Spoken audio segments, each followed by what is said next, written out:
It's Sybil Wilkes with what you need to know. Today is Friday, February 28th, 2020. Number 1. The alleged shooter behind Wednesday's mass murder at the Molson Coors Brewery in Milwaukee, Wisconsin, has been identified as African-American Anthony Farrell. His victims have also been identified as Jesus Valle, Gennady Lefschitz, Trevor Wetzlar, Dana Walk, and Dale Hudson. They are all men who were electricians, powerhouse operators, and machinists at the beer facility, and they were between the ages of 33 and 58. Reports indicate that the 51-year-old electrician Farrell felt that he was discriminated against because he was black, and now the pressure is back on our politicians to change gun laws. As long as there are gun and gun accessories companies, there are lobbyists and politicians running for office, the pressure to make changes has to be an ongoing force, and that starts in the voting booth. Number 2, more than 4,000 murders and 100 years later,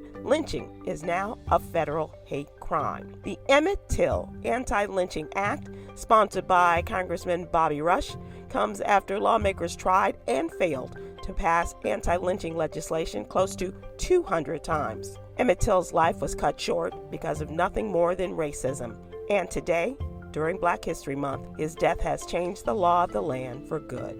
Number 3, Democratic presidential candidate Bernie Sanders continues to make the case for his proposed health care plan, Medicare for All, after reports of the possible spread of the coronavirus in the United States. Sanders also blasted Donald Trump on Twitter for appointing Vice President Mike Pence to lead the coronavirus response in this country, calling Pence completely unqualified. According to the World Health Organization, more than 80,000 people in nearly 50 countries have been affected. There are 14 confirmed cases in the United States, with thousands more being monitored in various cities.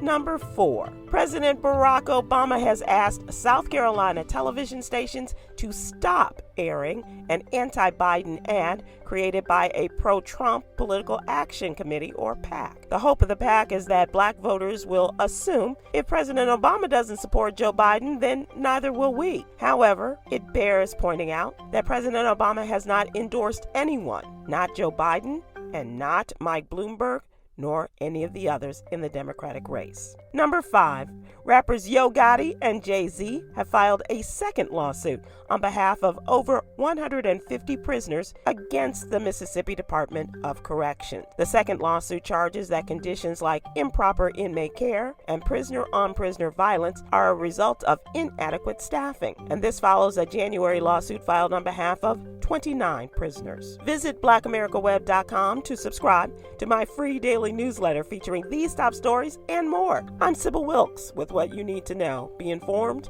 be empowered.